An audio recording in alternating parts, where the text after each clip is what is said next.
청년 특세였는데 내가 봤을 때 절반이 안 온 것 같은 느낌. 저 본 적 있는 사람 손 한번 들어주세요. 네. 많이 봤네. 내려주세요. 처음 보시는 분. 네네네 내려주세요. 그럼 본 분들은 다 특세 때 보신 거예요? 뻥치지 마. 이 정도 안 왔는데? 그래요? 네, 반갑습니다. 혹시 호구 조사 좀 할게요. 대학생 손 들어주세요. 대학생. 네네네네. 대학생 내려주시고. 대학생 아니에요 손 들어주세요. 대학생 아니에요. 예, 내려주십시오. 네네네. 네, 알겠습니다. 대학생 아니면 뭐 취준생이든지 뭐 이제 회사를 다니든지 뭐 자영업자든지 뭐 그러겠죠. 오케이, 알겠습니다. 오케이. 뭐 그럼 제 소개 대충 해도 되겠네요. 저는 임용규 목사고 라이트하우스 서울숲 담임이고 이제 은유리 로운이 딸 둘 키우는 45세 X세대. 전 MZ세대가 아니에요. 전 X세대. 저희 교회 청년들 많이 모이니까 목사님 어떻게 그렇게 MZ세대와 소통을 잘하세요? 난 MZ가 전혀 이해가 안 돼요. 난 이해가 하나도 안 돼요. 이해가 안 돼서 그냥 가만히 있는 거예요. 가만히 있으면 지 얘기를 다 떠들어요. 다 떠들고 나서 역시 목사님은 이해해 주실 줄 알았어요. 막 그래요. 무슨 소리야? 난 이해가 안 돼서 가만히 있는 거야.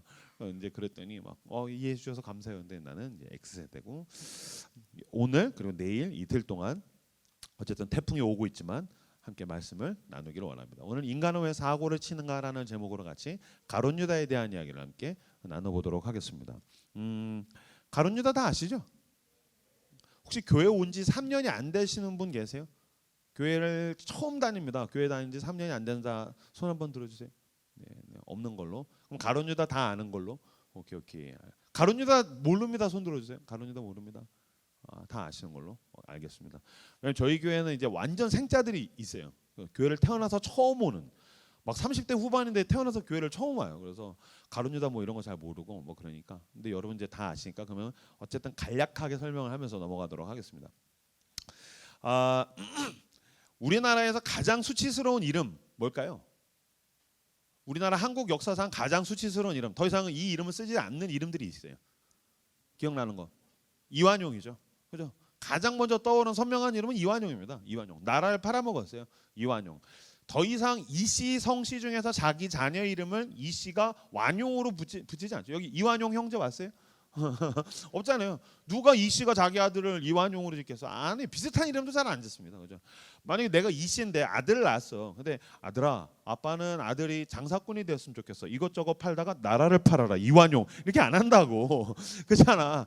누가 자기 아들을 이완용으로 해? 안 해요. 그 아들 인생을 망치는 거예요. 그러니까 우리나라에서 가장 수치스러운 이름은 이제 이완용입니다. 그래서 더 이상 쓰지 않는 이름이에요. 마찬가지로 여러분, 이제 유럽 이 서양은 성경이 굉장히 중요한 나라들이니까 기독교가 서구 서양 사상에는 가장 핵심이니까 서양에서 가장 수치스러운 이름이 가룟 유다입니다. 가룟 유다. 어느 정도냐면은 이제 유다 그러면 이제 영어로 썼었을 때 좋은 유다 성경에서 나오는 좋은 유다가 있고 나쁜 유다가 있잖아요. 좋은 유다는 이게 표기가 달라요. 좋은 유다, 나쁜 유다. 좋은 유다는 주드를 씁니다. 그래서 왜 비틀즈 노래 중에 Hey Jude, Don't Be Afraid 이게 유다입니다. 그래서 얘는 J-U-D-E를 써요. 그럼 이게 좋은 유다야. 나쁜 유다, 가룟 유다는 J-U-D-A-S를 씁니다. 주다스. 그래서 독일에서 자기 자녀 이름을 주다스로 쓰는 건 나라에서 법으로 막아놨어요. 불법이에요. 왜냐하면 독일은 국교 자체가 개신교잖아요. 기독교잖아요. 그래서 자녀 이름을 주다스로 쓰는 거, 가룟 유다로 쓰는 건 나라에서 불법으로 막아놔버렸어요. 왜? 너무 수치스러운 이름이다. 아들 이름을 가룟 유다로 쓰는 거는 애 인생을 엿먹이는 거다. 그래서 아예 막아놓은 거예요. 왜냐하면 예수를 믿든 안 믿든 여러분 지금 우리가 2023년에 살고 있잖아요. 역사의 기준점이 누구십니까? 예수 그리스도죠.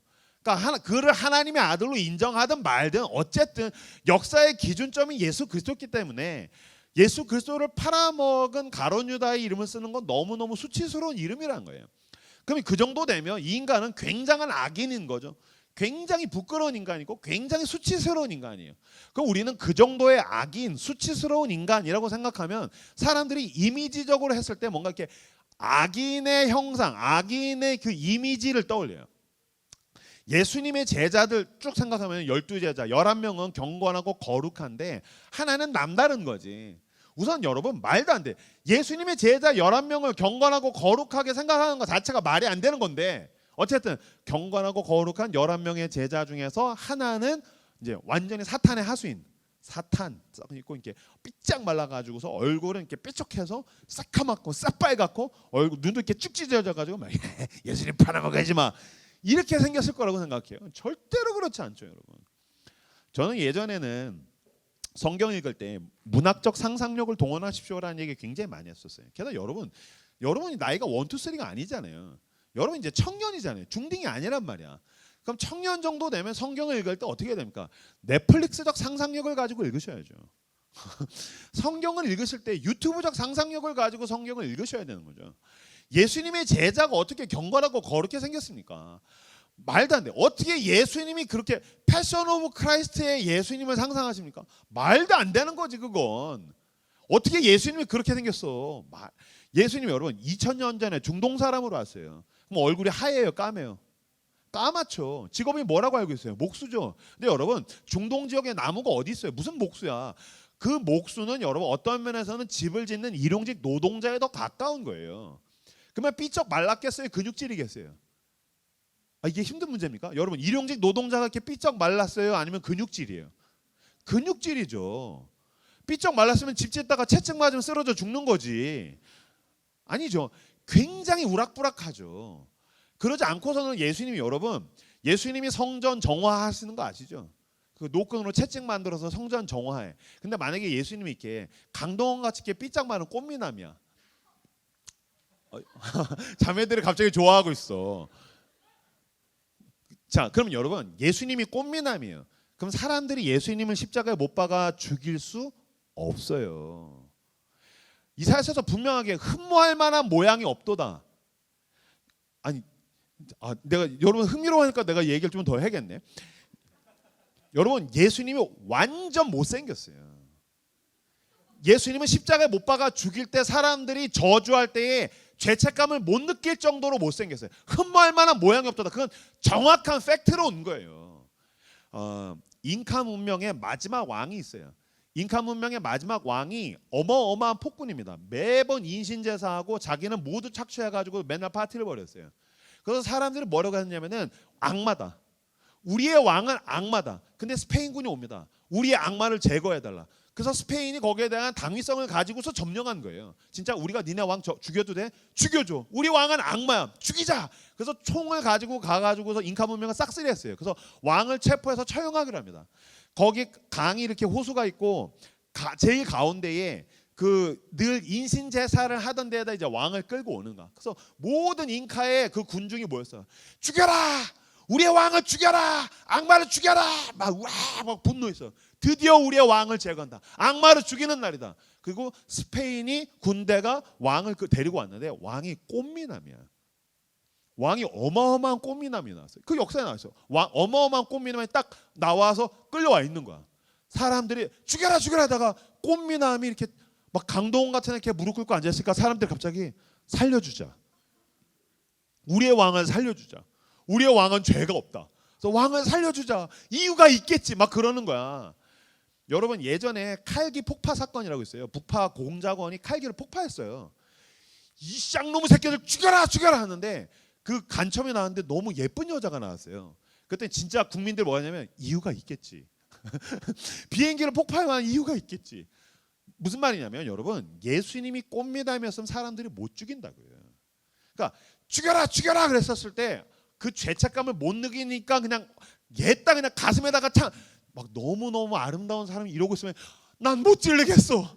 그는 하나님의 아들이야. 근데 뒤져라 막 그거 뭐야. 너무 아닌 거예요. 예수님 너무 아닌 걸로 온 거야. 게다가 막 우락부락하고 예수님이 성전 정하러 갔는데 노끈으로 채찍 만들어가지고 장사꾼들을 다 내쫓죠. 여러분 장사꾼이 굉장히 거칠어요? 아니면 소프트해요? 거칠죠. 여러분들이 나 무신사에서 패션 옷을 사서 잘 모르는데 저 때는 동대문에서 옷 사던 세대예요. 왜 요새도 뭐 그런 거 부캐하는 애들 있잖아. 그럼 진짜 동대문에서 거친 형들 야 일로 오라고 새끼야 막 그럼 거기서 그냥 강매당해서 옷을 산다고. 그러니까 굉장히 거친 형들이 장사꾼이었단 말이야. 하물며 성전에서 장사꾼들 장난 아닌 거지. 근데 예수님이 거기를 어떻게 내쫓아? 비실비실한데 내쫓아. 나가! 막 나갈지어다. 그러면 장사꾼들이 꺼질지어다. 뭐 그러겠지. 그걸 내쫓을 정도면 예수님의 제자들이 굉장히 거친 남성군입니다.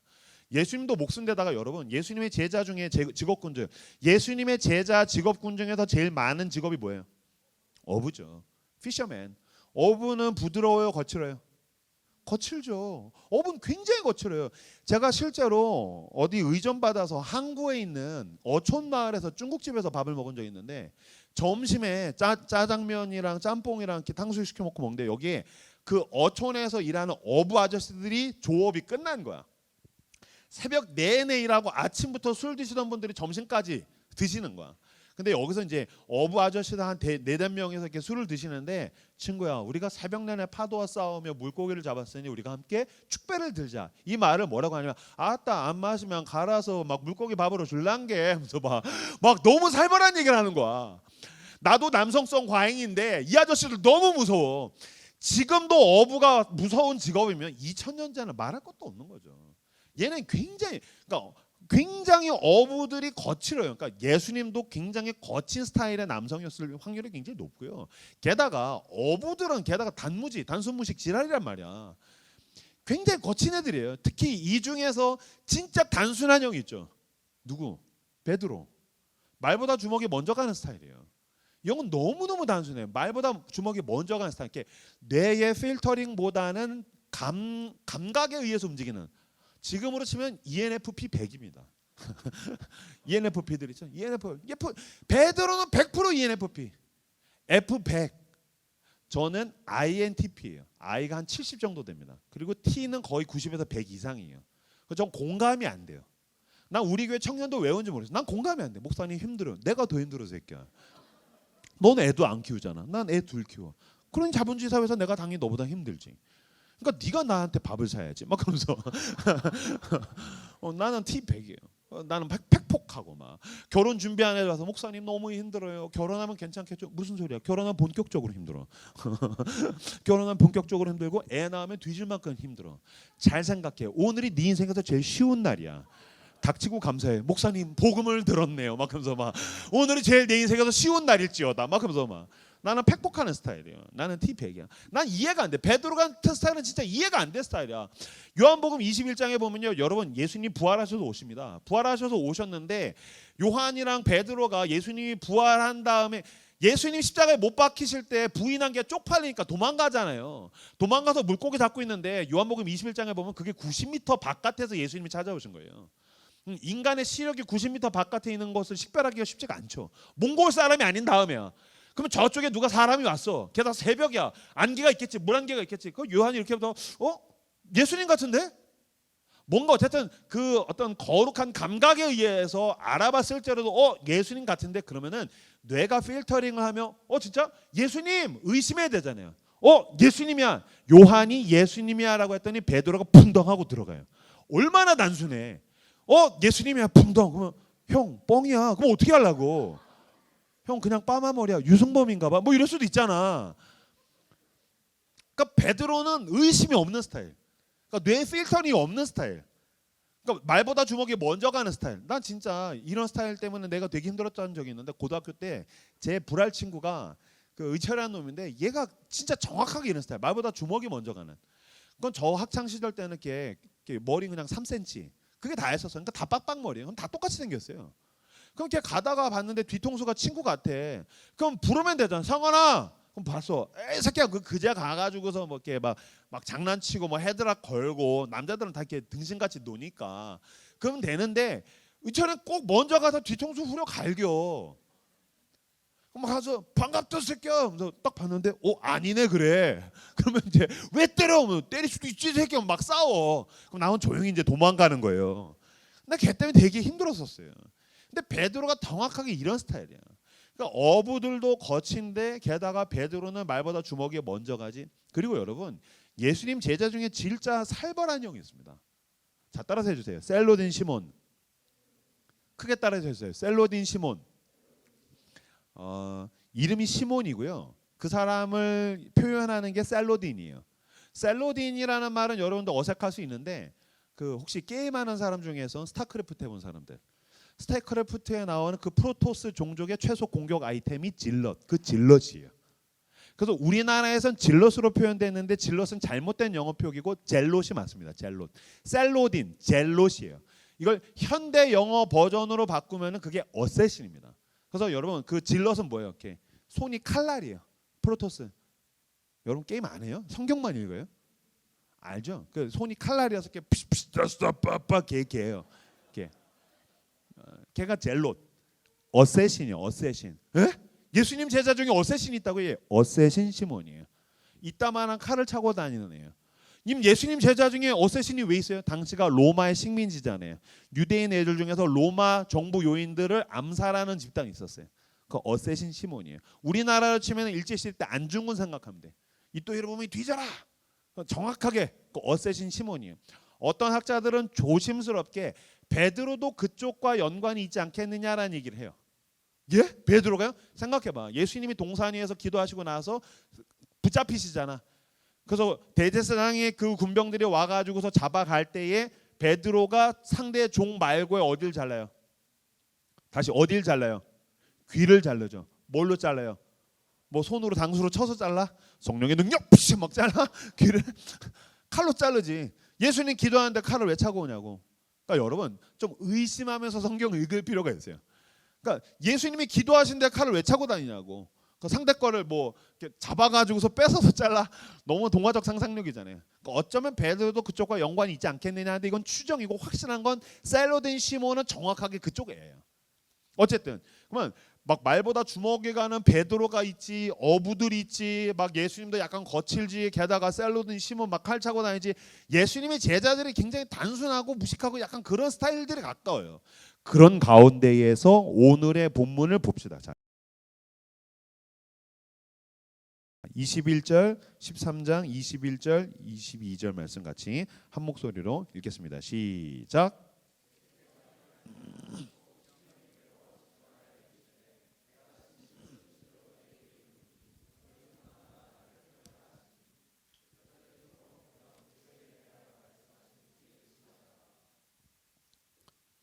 봐봐요.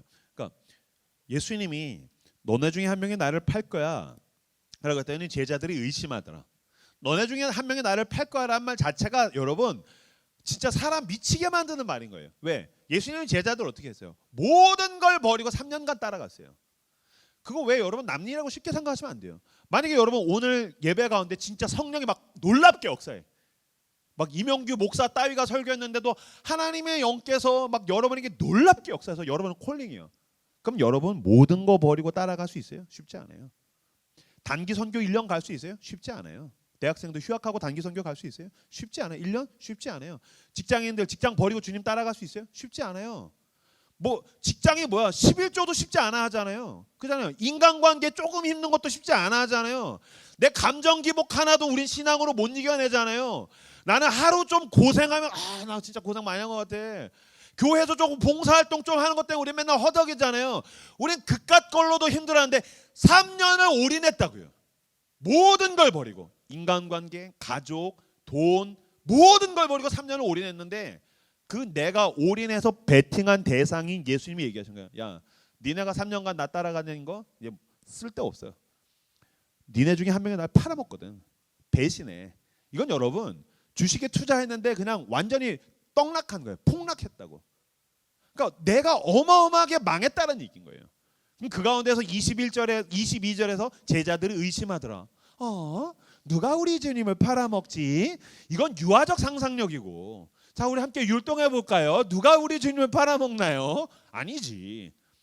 여러분, 마피아만 해도 죽을 듯이 의심하는데, 수련회 때 마피아만 해도 죽을 듯이 의심하는데, 얘네 중에 한 명이 진짜 내가 3년간 베팅한 걸 모두 수포로 만들어 버린다는데 누구야? 누가 우리 주님을 팔아먹? 아니죠. 살벌한 거죠. 여기 소요 사태가 일어나는 거예요. 베드로가 뭐 하겠어요? 패고 다니는 거죠, 동생들. 너 저 새끼야. 나 아니야. 미안해. 너 저 새끼야. 나 아니라고. 아이 미안해. 멱살 잡고 너 저 새끼야. 생긴 게 너야. 막 이러고 다니겠죠. 저쪽에서 셀로딘 시몬이 뭐 하겠어요? 칼 꺼내겠죠. 쓱 칼 꺼내서 주님 누구예요? 말씀만 하세요. 옆구리에다가 구멍을 뚫어줘야겠네. 누구야? 누가 주님을 팔아먹는 거야? 그래서, 그러니까 분위기가 살벌해졌다라는 거예요. 살벌해진 가운데에 예수님께서 베드로가 지혜를 냅니다.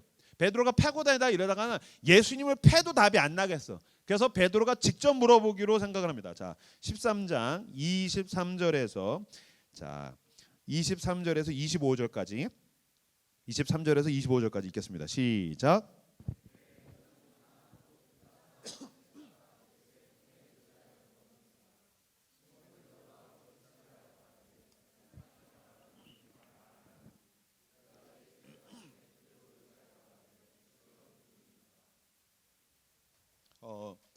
베드로가 패고 다니다 안 되겠다 싶어가지고서 직접 물어봐야겠다라고 꾀를 냈어요. 이 형이 꾀가 있는 형이 아닌데 갑자기 뭔가 왔어. 그분이 오셨어. 그래서 야, 알아내. 누구한테 사인을 주냐면은 예수님한테 늘 앵겨 있는 제자가 있어요. 얘가 누구예요? 요한복음을 쓴 요한이에요. 그래서 여러분 최후의 만찬을 보면 예수님 늘 옆에 이렇게 붙어 있는 애예요. 그래서 댄 브라운이라는 소설가가 그 다빈치 코드 쓸 때 그 최후의 만찬에 보면 예수님 옆에 이거 여자 얼굴이다. 예수님 여자친구다. 걸프렌드다라고 얘기했어요. 댄 브라운이 중세와 르네상스에 대한 미학적 지식이 아예 없어. 이 돌머리가. 중세와 르네상스 때는 10대의 소년을 여자 얼굴을 놓고서 그대로 그렸어요. 왜냐하면 요한이 10대예요. 이때 요한이 10대예요. 10대. 제가 청소년 사역, 청년 사역자 출신으로서 전국을 다니면서 집회를 하다 보니까 알게 됐어요. 이때 요한이 중학교 2학년이에요. 왜냐하면 중학교 2학년은 옆에 선생님 있잖아요. 그러면 앵겨 있어요. 그래서 너 똑바로 앉아. 그렇게 반대로 앵겨 있고. 그러니까 이제 요한이 그런 스타일인 거야. 예수님한테 앵겨 있는 거야. 걔한테 베드로가 사인을 보내면 야, 누군지 알아내. 그래서 요한이 형 알았어. 그래서 주님 어떤 식이에요? 누가 주님 팔아먹어요? 그랬어요. 그랬더니 예수님이 정확하게 이야기를 하십니다. 자, 봅시다. 그다음 구절. 자, 26절부터 29절까지 26절에서 29절까지 읽겠습니다. 시작.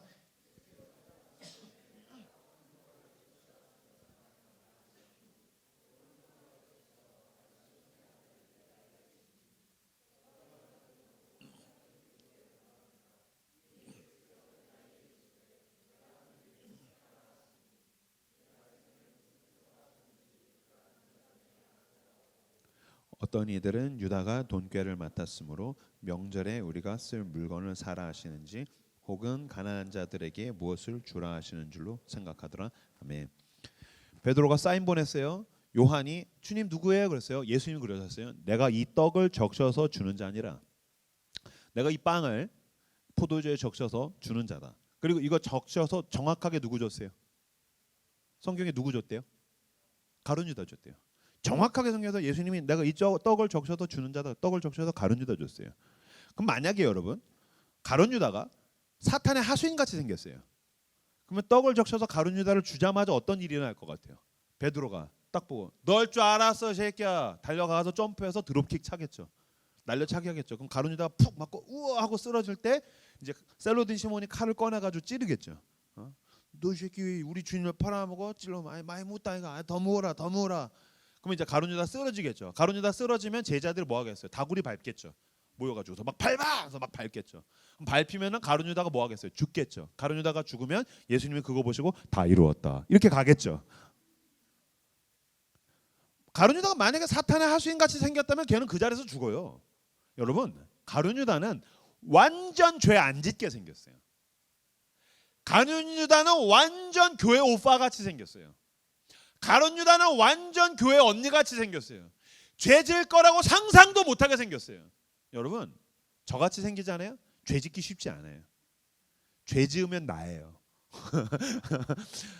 죄 지으면 나예요. 내가 목사라고 얘기해도 잘 믿어주지도 않아. 교회 다닌다고 해도 잘 안 믿어준단 말이야. 그나마 내가 다행인 건 목소리가 좋아서. 그럼 제가 만약에 목소리 막 걸걸했으면 나를 완전히 막 그런 인간으로 취급했을 거라고. 게다가 여러분 가룟 유다가 예수님의 제자 중에서 맡은 롤이 있어요. 역할. 뭐 맡았대요? 돈괴. 돈은 가장 정확하죠. 돈 누구에게 맡겨요? 가장 신뢰할 만한 사람이나 집단에게 맡겨줘. 그죠? 그래서 여러분 여러분 청년이니까 가장 신뢰할 만한 인간, 가장 신뢰할 만한 집단에게 뭐 맡겨요? 돈 맡기는 거죠. 그러니까 여러분 내 돈이 있는 곳에 내 마음이 있는 거예요. 그러니까 입으로는 하나님 사랑합니다. 하나님 나라를 꿈꿉니다. 그 사람의 돈의 흐름을 보면 되는 거예요. 그러니까 그 사람의 돈이 어디에 있느냐, 그 사람이 뭘 신뢰하느냐, 그게 정확한 거예요. 누구에게 맡겨요? 가장 신뢰할 만한 사람이나 집단에게 돈을 맡기죠. 근데 그 돈을 누가 맡았대요? 가룟 유다가 맡았대요. 무슨 얘기예요? 예수님의 제자 중에서 가장 신뢰할 만한 제자는 가룟 유다였어요. 게다가 여러분, 예수님의 제자 중에 돈을 관리하는 게 직업인 사람이 있었어요. 어카운트 하는 게 직업이에요. 누구예요? 마태.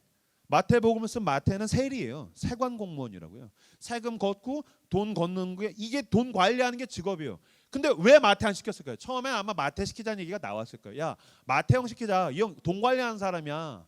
근데 당시에 세리 꺼내겠죠. 난 저쪽은 못 믿지. 그랬더니 야, 예송이야 하면서 죽여버릴 거야. 넌 예수님 아니었으면 죽었어. 그러니까 여러분, 예수님의 그 식탁이 굉장히 재밌어요. 예수님이 가운데 있으면은 마태랑 여기 셀로딘 시몬 왼수가 양쪽에 있는 거예요. 지금으로 치면 태극기 부대랑 이렇게 빨갱이가 같이 앉아 있어. 그러니까 얘네가 만나면 싸우니까 예수님 맨날 뭐야? 맨날 먹이는 거야. 처먹어, 닥쳐. 좀 먹고 가만히 있어. 하면서 계속 예수님 먹일 수밖에 없는 게, 먹어야지 안 싸우니까. 그러니까 어쨌든 돈 세는 게 직업인 사람이 있는데 왜 가룟 유다 시켰어요? 가룟 유다가 가장 신뢰할 만한 사람이기 때문에 시킨 거예요. 여러분, 무슨 말이에요? 그럼 여기서 우리는 의심해 볼 필요가 있죠. 왜 그렇게 가장 신뢰할 만한 사람이 예수님을 팔아먹는 자리까지 가게 되던가? 누가 봐도 예수님의 제자 중에서 가장 신뢰할 만한 사람이고 죄질 거라고 상상도 못하던 사람이 어떻게 예수님을 팔아먹는 자리까지 가게 되던가? 거기에 죄의 어떤 묘한 구석이 있어요.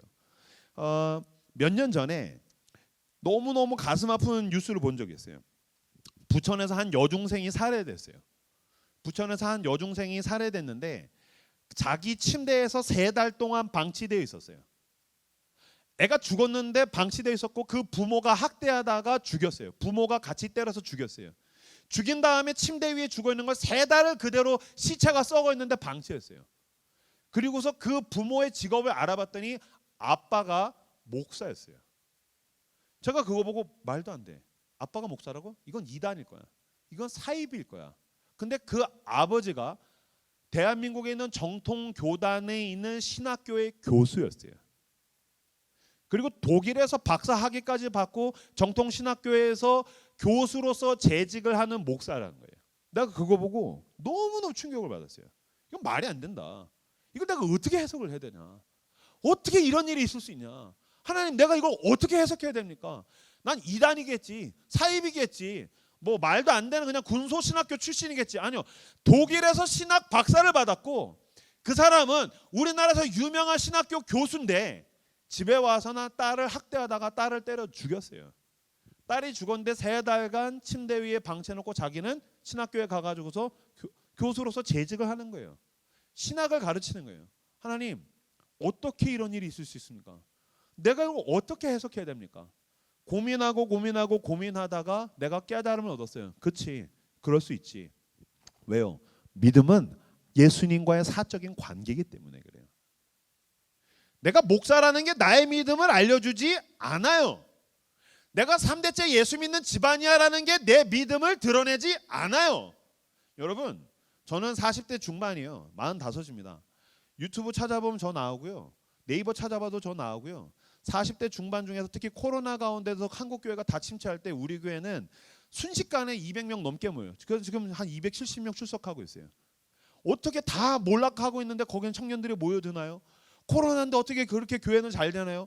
목사님이 되게 힙하네요. 그래서 저는 40대 중반 중에서 굉장히 잘 나가는 목사예요.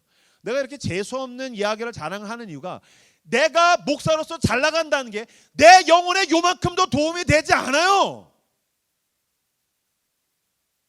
내가 목사로서 기능적으로 잘하고 있다는 게, 하나님을 위해서 뭔가 일을 하고 있다는 게 나와 하나님과의 관계를 드러내지 않아요. 나의 영성에 아무 도움이 되지 않아요. 오히려 여러분, 솔직하게 얘기할게요. 이건 내 영성에 해가 돼요. 왜요? 난 이 모든 걸 부인하고 오늘 나는 골방으로 들어가야 돼요. 아무것도 아닌 죄인으로서 십자가 앞에 서야 돼요. 난 그리스도의 십자가의 은혜가 아니면 구원받을 수 없는 한 죄인으로 십자가 앞에 서야 되는데 내가 유명한 목사가 됐다라는 게 그걸 자꾸 방해해요. 어떤 죄에 대해서 도전하는 사람은 없어요. 근데 여러분, 이상하지 않아요? 냅두면 거기까지 가요. 내 마음속에서 죄가 계속해서 커져가요. 내 머릿속에서 죄가 계속해서 커져가요. 그러다가 내 행동에서 죄가 점점 더 대담해져요. 죄는 여러분 서서히 잠기는 거예요.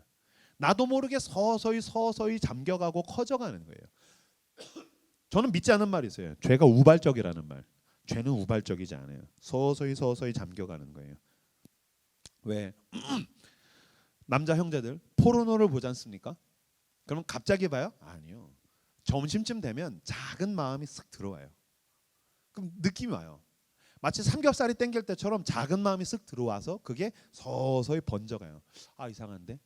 아 땡기는데 오늘? 아 느낌이 오는데? 느낌이 와요. 그게 내 마음에 점점 커져가면서 내 마음을 점령하고 지배하는데 냅둬요. 싸우지 않아요. 왜? 원하니까요. 그러면서 어느 순간인간 이게 가득 채워지면 머릿속에서 시나리오를 쓰기 시작해요. 아 내가 언제 어디에서 무엇으로 어떻게 해야겠다. 그게 죄에 대한 시나리오가 점점 선명해져 가는데 냅둬요. 왜? 원하니까요. 그러면 띵띵 미션 컴플릿. 그럼 충실하게 움직이는 거예요. 그래놓고 들키면 나도 몰랐어. 내가 왜 그랬는지 모르겠어. 아니요. 원했어요. 그래서 철저하게 계획했어요. 왜? 스타벅스 가죠. 이렇게 친구들 셋이서 뭐 자매들 남자 형제들 스타벅스 띵 열려요. 문 열려서 들어가자마자 느껴요. 뭘 느껴요? 아, 이 멤버 구성이면 이 인간을 도마 위에 올려다 놓고 칼질해서 뒷담화할 것 같은데 이 멤버면은 오늘 이 인간 얘기할 것 같은데 야 너 뭐 마실 거야? 나 뭐 마실 거냐면 고르면서 이따가 무슨 얘기할 때 나도 내 마음에서 그 이야기가 계속 커져가요. 계획이 계속해서 커져가요. 근데 냅둬요. 왜? 나는 그래서 결국에 우리끼리 이 더럽고 추악한 은밀한 우정을 먹고 싶거든요. 누리고 싶거든요. 거짓말이 우발적이에요? 절대로 그렇지 않아요. 우발적인 거짓말은 그 자리에서 들켜요. 거짓말을 해야 되는 상황이 생기자마자 나중에 이 타이밍이 와서 내가 뭔가 이야기를 해야 될 때, 해명해야 될 때, 부딪혔을 때 너 왜 그랬어? 그러면 나는 무슨 말을 해야 되지? 거짓말을 계속 시나리오를 고르고 있는 나를 봐요. 아니야. 더 익숙하게 더 속을 만한 거짓말을 골라야 돼. 이건 너무 뻔하잖아. 계속해서 내가 어떻게 해야지 더 치밀한 거짓말을 할 수 있는지를 내가 고르고 속에서 연기로 연습을 하고 표정까지 연습을 한 다음에 그 타이밍이 되면 나는 정확하게 내가 준비했던 내 뒷주머니에 있는 거짓말을 꺼내는 거예요. 그러니까 들키면 몰랐어. 그냥 한 거야. 몰랐지 당연히 거짓말이야. 아니요. 원했어요. 죄는 우발적이지 않아요. 계속해서 내 속에서 키워가면서 점점 속여가는 거예요. 결국엔 어디까지 속여요? 나 자신을 속이는 거예요. 보니까 속이는데 단계가 있더라고요. 쭉 속여요. 세상에서 가장 속이기 쉬운 사람부터 속이기 힘든 사람까지 쭉 속이다가 결국엔 자기 자신을 속이고 모두를 속여요. 보세요. 세상에서 제일 속이기 쉬운 사람 누구예요? 늘 속이는 사람. 여러분 늘 속이잖아요. 무수하게 속이면서 여러분 청년의 자리에 왔어요. 누구예요? 세상에서 제일 속이기 쉬운 사람. 목사님 저는 아니요. 막 그러면 뭐야 나만 쓰레기야? 엄마죠. 엄마. 세상에서 가장 속이기 쉬운 사람. 엄마. 엄마 얼마나 속이기 쉬워. 늘 속였잖아요. 나도 똑같은 문제집값 2번 달래도 또 주고 너 어디야? 뻥치면 또 속고. 엄마 속이는 건 너무너무 쉽죠. 여러분 청년 정도 되면 그런 생각을 해볼 필요가 있어요. 원래 엄마라는 그 여인은 잘 속는 캐릭터인가? 그렇지 않아요. 사랑이 눈을 가려서 속는 거예요. 그래서 속아주는 거에 더 가까워요. 사랑이 눈을 가리니까 속게 돼요. 나도 내 자식을 낳아보니까 알겠어. 사랑이 눈을 가리니까 그냥 속아요. 자식한테는 늘 속죠. 같이 사는 남편에겐 절대로 속지 않아요. 어디야? 10분 줄게 들어와. 아버지의 옷에다가 GPS 칩 달지 않아도 어디 있는지 정확하게 알아요. 집에다 CCTV 달지 않아도 아버지의 비상금이 어디 있는지 귀신은 몰라도 엄마는 알아요. 그래서 집에 왔는데 아빠가 소파 위에서 울고 있고 아빠 왜 울어? 비상금이 털렸어. 니네 엄마는 국정원보다 무서운 여자 하면서 막 울고 있고. 엄마 속이는 너무 쉽죠. 그 다음에 속이기 쉬운 집단이 있죠. 여러분 특히 모태신앙들 여기 많죠. 모태신앙들 너무너무 잘 속이죠. 매주 속이죠. 위클리로 거의. 너무너무 속이기 쉬운 집단이 있죠. 어디예요? 교회죠. 교회 속이는 거 얼마나 쉬워요? 성경책을 옆구리에 끼고 옅은 미소를 띠면 돼요. 형제가 잘 지내서? Fine, thank you. And you? 네, 할렐루야. 네, 반갑습니다. 교회 속이는 건 너무너무 쉬워요. 진짜 파인이라고요? 아니잖아요. 사는 게 너무너무 그지 같을 때가 있잖아요. 너무너무 버거울 때가 있잖아요. 내 속이 썩어 문드러질 때가 있잖아요. 지금 나에겐 내가 죄를 향해서 커져가고 있는 이 광란의 질주를 막아줘야 할 내 믿음의 동역자가 필요한데 난 속이고 있는 거잖아요. 나를 위해서 기도해줘. 두려워. 내가 지금 무슨 짓을 하고 있는지 모르겠어. 내 마음에 이 마음이 왜 자꾸 커져가는지 모르겠어. 내 머릿속에 왜 계속 이 생각이 떠오르는지 모르겠어. 내가 이것에 대해서 내가 더욱더 과감해지고 있는 나를 보게 돼. 나를 위해서 기도해줘. 나 지금 기도가 필요해. 꼭 상처만 얘기하는 게 아니라 어떤 면에서든 나는 나를 오픈하고 진실할 필요가 있는데 우린 계속 교회를 속이는 거죠. 교회를 속이고 친구를 속이고 계속 속이다가 보면 결국에는 자기 자신을 속여요. 그래서 여러분 살인마들이 들키면 뭐라 그래요? 내가 왜 그랬는지 모르겠어요. 내가 왜 그랬는지 모르겠어. 무슨 소리야? 넌 사람을 죽였어. 고의적으로 치밀하게 계획을 짜서 사람을 죽인 다음에 들키면 나도 내가 왜 그랬는지 모르겠어요. 무슨 소리예요? 자기 인식이 없었다는 거예요. 내가 지금 무슨 짓을 하고 있는지에 대해서 빛 가운데로 나가서 정직하고 진실하게 직면하지 않았다는 얘기예요. 속이면서 죄를 계속해서 키워갔다라는 거예요. 그러다 보니까 어느 순간인가 굉장히 두려운 무언가에 지금 서게 되어서 사고를 치게 되었다는 거예요. 제가 보니까 제가 초등학교 이 죄가 서서히 잠기는 거구나라고 떠올려 보니까 저 초등학교 3학년 때 생각나더라고요. 초등학교 3학년 때 바닷가에 놀러 갔는데 아버지한테 튜브를 빌려달라고 그랬어요. 근데 아버지 튜브 빌려줬더니 아빠가 조그만한 거 꼬맹이 튜브 주는 거야. 요새는 저 때만 해도 진짜 세상에 그 튜브 빌리러 가면 꼬맹이 튜브랑 트럭 타이어로 만든 거 시커먼 거 주부라고 부르는 거 그거 둘밖에 없었는데 요새 막 너무 세상이 좋아. 별의별 게 다 있어. 우리 딸도 보니까 막 홍학을 타고 다녀. 막 돌고래 타고 막 악어 타고 막 그러는데 저 때는 어린이용 튜브냐 아니면 트럭 타이어냐. 그래서 나는 이제 아버지 저거 주세요. 큰 거 줘. 안 돼 이 새끼야. 아니야 하면서 막 아빠 때려가지고서 빌렸어요. 왜냐면 들어가면 큰데 띄워놓고 누우면 배야. 그때 막 배 이런 게 없으니까. 그래서 그거 띄워놓고 거위에 탁 누웠어요. 딱 누웠는데 좋은 거야. 막 파도가 찰랑찰랑, 바람도 살랑살랑, 막 갈매기도 끼룩끼룩 햇살도 좋고 그래서 그 튜브 위에서 그대로 잠들었어요. 야, 초등학교 3학년이 튜브 위에서 잠들었다는데 여러분 뭐 사이코패스예요? 공감 지능이 없는 거야? 뭐 이명규 따위 그냥 죽어도 상관없다 이런 거야? 10살짜리가 튜브 위에 이렇게 해서 잠들었는데 순간 느낌이 싸해서 이렇게 눈을 이렇게 딱 떴는데 어디 있냐면 왜 부표 있죠 이렇게 경계선 이거 넘어가시면 강제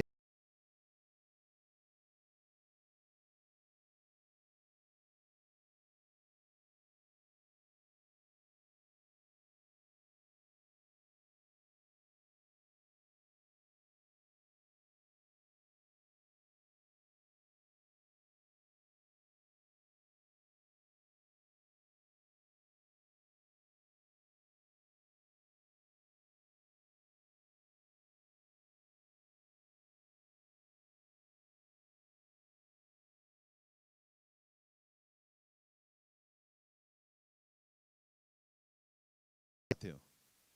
누구나 의지하고 있는 튜브는 하나씩 있기 마련인 거죠.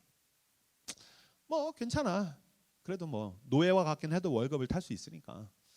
뭐 물론 괜찮아. 나 흙수저지만 그래도 뭐 주식이 있으니까 부동산을 잘하면 될 거야. 뭐 비트코인이 날 떡상하게 해주겠지. 괜찮아. 넷플릭스가 있으니까.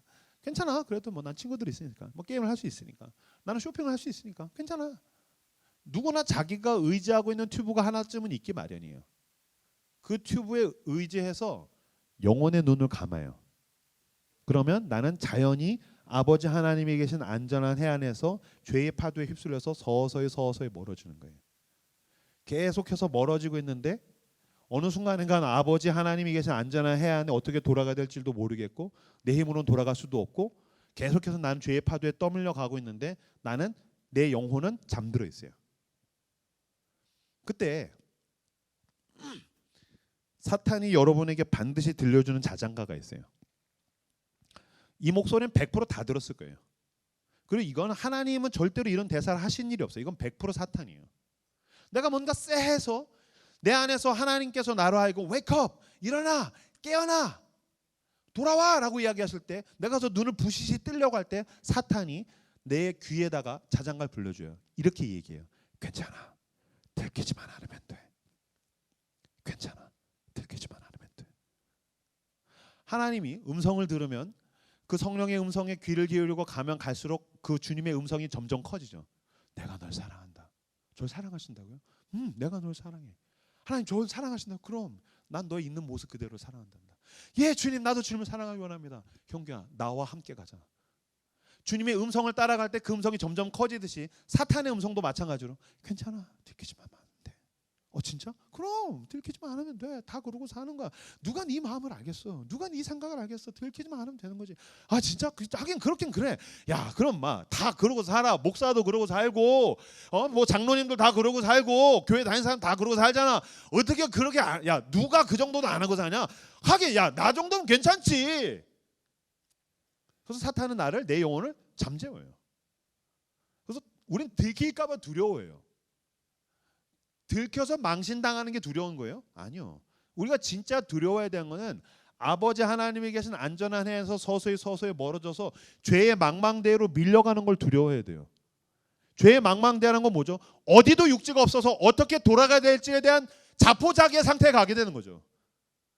더 이상 아버지 하나님께 돌아갈 체념 자체가 없는, 체면이 쓰지가 않는, 어떻게 돌아가야 될지 그냥 절망하게 되는 그 상태까지 사탄은 우리를 밀어넣는 거죠.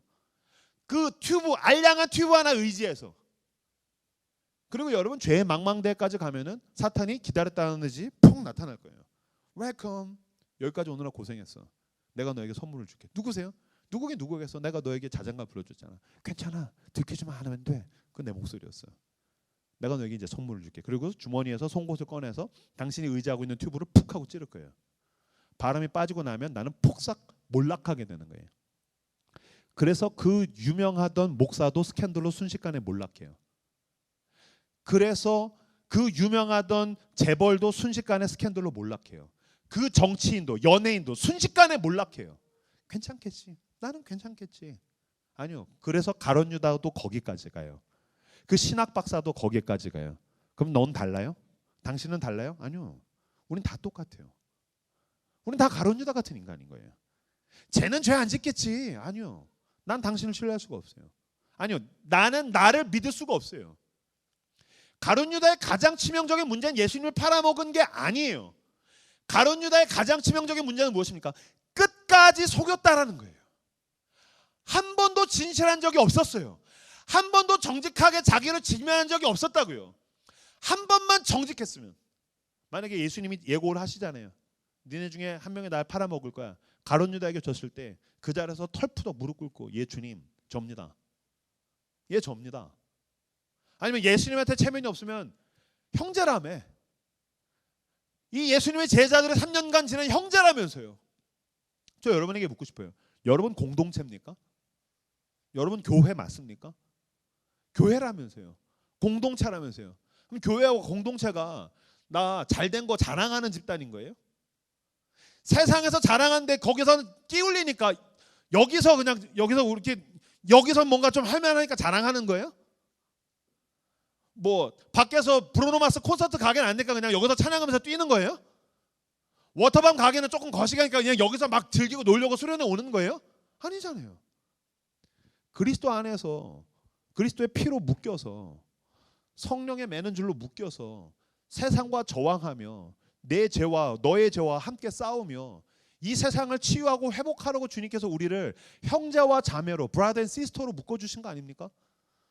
그럼 우리는 서로를 책임져야 한 연대의식이 있는 거 아닙니까? 또한 내가 이 사람에게 때때로는 기대야 할 책임이 우리에게 있는 거 아닙니까? 그럼 여러분 가룟 유다가 베드로에게 이야기했었어야죠. 내가 죽고 싶다라는 얘기를 했었어야죠. 나를 위해서 기도해달라는 얘기를 했었어야죠. 나 살려달라는 얘기를 했었어야죠. 형, 나 살려줘. 나 위해서 기도해줘. 야, 형규야, 내가 널 위해서 새벽에 기도할게. 내 돈을 너한테 줄게. 내 시간을 너에게 줄게. 내 걸 너에게 줄게. 어차피 하나님이 나에게 값없이 주었으니 나도 너에게 줄게. 살아라. 같이 살자. 그러라고 교회로 묶어주신 거 아닙니까? 그냥 우리끼리 뭐 찌질한 파티하라고 묶어주신 거예요? 가룟 유다가 형제로 느꼈으면 얘기했었어야죠. 형, 할 말이 있어. 뭔데? 나랑 가가지고 형, 예수님 좀 짜증나는 면 있잖아. 그치. 예수님 진짜 짜증나. 인간이 아니라 그런가 봐. 하나님의 아들이라 그런 것 같아. 짜증나 진짜. 형 예수님 맨날 요한만 좋아하잖아. 그치 그 새끼 내가 패버릴 거야 막 그러고. 그래서 내가 형 예수님 팔아먹으려고 그랬어. 내가 예수님 팔아먹으려고 그랬어. 내 속에 예수님에 대한 환멸, 증오, 분노, 원망 이런 게 있더라고. 그래서 내가 예수님 어느 순간인가 누가 팔라고 해서 내가 그 딜에 승낙했어. 그럼 이제 베드로가 뭐 하겠어요? 때리겠죠. 나쁜 새끼. 그럼 이제 몇 대 맞으면 돼요. 그럼 이제 안경 좀 삐뚤어지고 코피 나고 배 맞고 머리 끄댕이 잡혀가지고 패대기 치고. 그럼 베드로가 얘기하겠죠. 주님, 왜? 이 새끼가 가룟 유다가 예수님 팔아먹으려고 그랬대요. 그럼 예수님이 진짜? 몰랐어. 너무 무서워. 너 어떻게 그런 생각을 할 수 있어? 얘들아 밟아. 다구리 밟아. 셀로 된 시몬 칼로 찔러. 야, 너 어떻게 그런 생각을 할 수 있니? 예수님 그러시겠어요? 아니죠. 예수님이 다 아셨잖아요. 가룟 유다가 그런 죄인이란 걸 예수님이 다 아셨잖아요. 마찬가지로 예수님이 당신이 그런 죄인이란 걸 다 아신다고요. 당신의 마음속에 있는 죄와 생각에 있는 죄, 내 삶 속에 있는 모든 죄들과 나의 연약함, 나의 고통, 아픔, 내가 어떤 인간인지 내가 교회에선 종교적 명분을 내세울 수 있고 세상에선 자꾸 어떤 커리어와 소유와 성취로 나를 포장하려고 하는데 주님이 당신이 얼마나 가냘프고 천박하고 빈곤하고 불쌍한 죄인인지를 주님이 다 아셔서 떡을 찍어서 지금 부르시는 거 아닙니까? 나오라고 부르시는 거라고요. 그럼 가가지고 주님 제가 그랬습니다. 그럼 몇 대 얻어 맞으면 됐어. 베드로 너 새끼야 그렇다고 얘를 이렇게 패? 너 내가 얘기했지 칼로 흥한 자 칼로 망한다고. 너도 똑같아 이 새끼야. 너도 다 굴기 전에 3번 부인하는 놈이야. 너 그러지 마. 예 주님 죄송합니다. 용서해 주시오. 그러면 끝난다고요.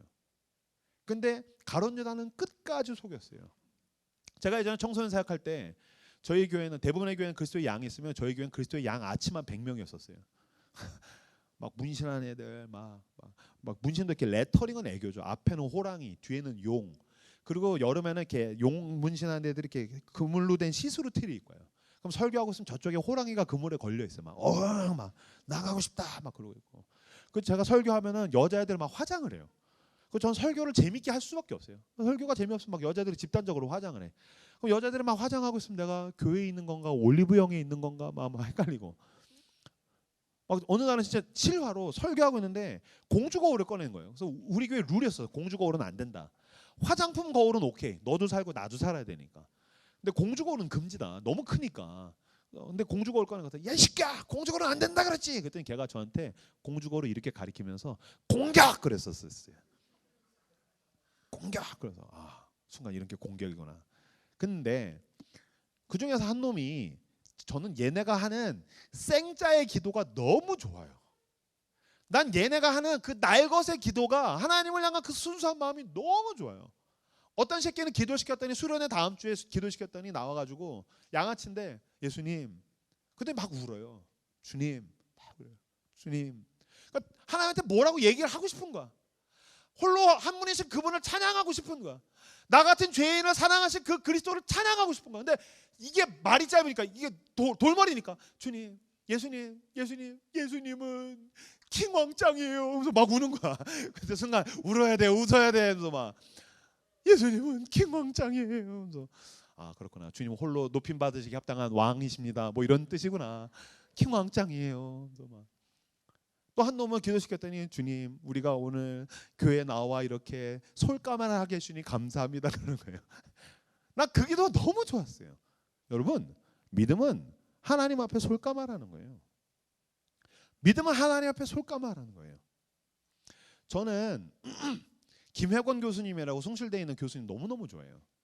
그 탁월한 신학자가 하나님 앞에 순수한 마음으로 정직하고 진실하게 자기의 신앙으로 하나님께 연결되려고 할 때에 어마어마한 어떠한 순관 같은 걸 느껴요.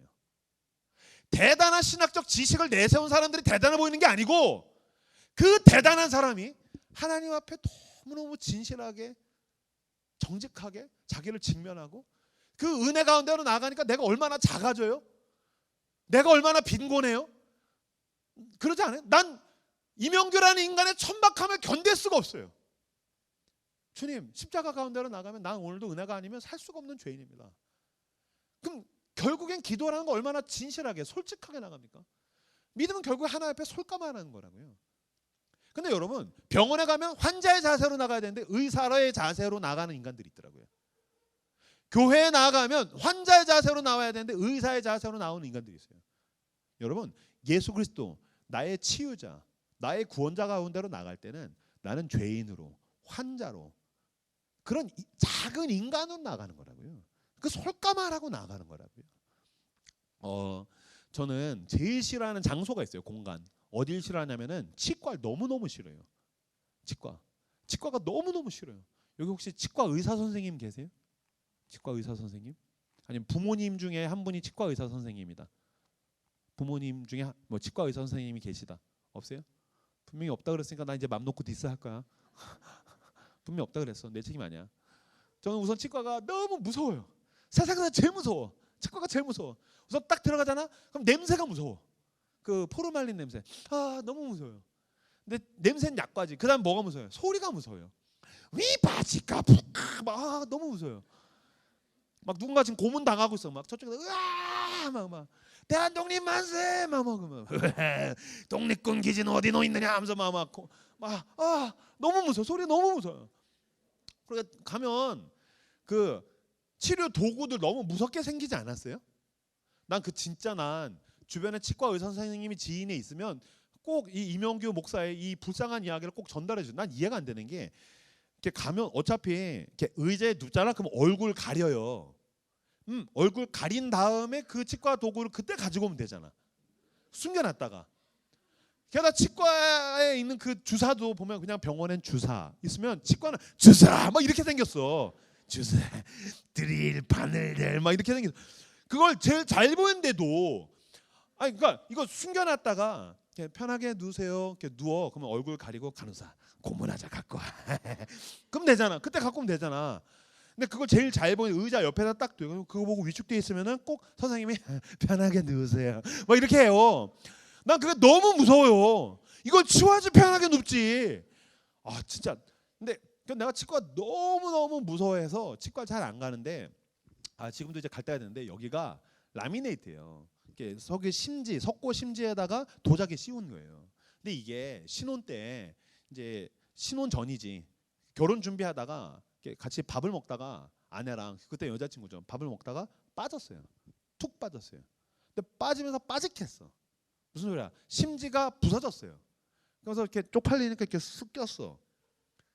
그럼 이제 치과를 가야 되잖아요. 근데 안 가. 왜? 가면 무서우니까. 날 고문하니까. 그래서 안 갔어요. 그때부터 문제가 생겼어요. 이게 빠져요. 그 속에 음식물이 들어가요. 이게 썩어요. 냄새가 나요. 그러면 이빨을 막 닦기 시작하는데 하루에 이빨을 한 열대 번씩 닦아야 돼요. 계속 이빨 닦는 거예요. 그리고 이쪽으로 씹지를 못해요. 씹으면 빠지니까. 그러니까 고기를 못 먹어요. 그래서 목사님 왜 고기 안 드세요? 저 비건이에요. 뻥쳐야 돼요. 저 야채 좋아해요. 고기 안 좋아해요. 어머 야만 쪽에다 고기 드세요. 막 뻥쳐야 돼요. 그럼 막 냄새 날 것 같으니까 말을 잘 못해요. 그래서 가만히 있어요. 그래서 목사님 왜 얘기 안 하세요? ISTJ예요. 막 뻥치고 막 계속 이렇고 무엇보다 들킬까봐 막 냄새가 날까봐 들킬까봐 그래서 계속 여기 숨어 다녀야 돼요. 그러면서 더 심각해지는 거죠. 로마서에서 죄인을 죄의 노예라고 얘기해요. 들킬까봐 두려워서 죄를 키워가면서 끌려다닌다는 거예요. 죄의 노예 노릇하고 산다는 거예요. 그러다가 어느 날 신혼 때 놀라우신 하나님의 은혜로 제 아내에게 들키는 축복이 있었어요. 여러분, 자 따라서 해주십시오. 들키는 것은 축복이다. 여러분, 들키는 것이 축복입니다. 은밀한 가운데 키워가는 게 재앙입니다. 그것이 거짓의 아비가 가장 원한 것. 사탄이라고 이야기하든 악마라고 이야기하든 마귀라고 이야기하든 어둠의 권세라고 이야기하든 어쨌든 성경에서 이야기한 거짓의 아비, 아담을 꿰어서 최초의 죄를 짓게 한 그놈이 제일 원하는 건 은밀한 가운데 내 죄를 키워가면서 아버지 하나님이 계신 안전한 해안에서 서서히 멀어지게 만드는 거죠. 여러분, 들키는 게 축복이에요. 어느 날 아내한테 들켰어요. 여보, 오빠, 왜? 입에서 냄새가 많이 나. 내 양말 먹었어? 막 그러면서 이렇게 물론 이건 뻥이야. 이건 MSG야. 내 안에 그런 말 하는 사람은 아니야. 입에서 냄새가 좀 심하다. 치과 가야 될 때가 됐다. 그래서 안 가. 가야 돼. 막 그래서 막 가면 나 고문한단 말이야. 안 가면 내가 널 고문할 거야. 그때 이제 머리끄댕이 잡혀서 이제 갔어요. 갔더니 막 냄새가 너무 무서워. 소리가 무서워. 또 이명규 씨 들어오세요. 들어왔더니 막 고문 도구 있고 막 의사 선생님 막 사이코패스였지만 편하게 누우세요. 막 이러고 막 누웠더니 이제 막 잔소리. 막 어른이 이빨이 이 지경이 될 때까지 뭐 했습니까?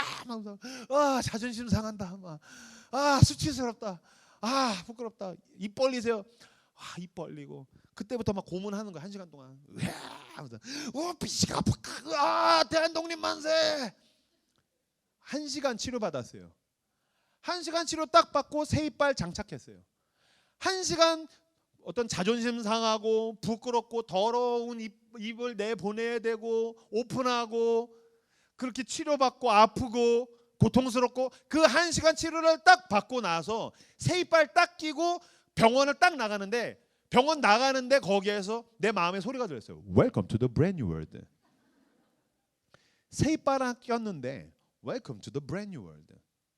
여러분 그때부터 제가 그날 저녁에 새 이빨 장착하고 그날 저녁에 제가 뭐 먹었을 것 같아요? 100% 무한 리필 삼겹살 씻고 뜯고 맛보고 즐기고.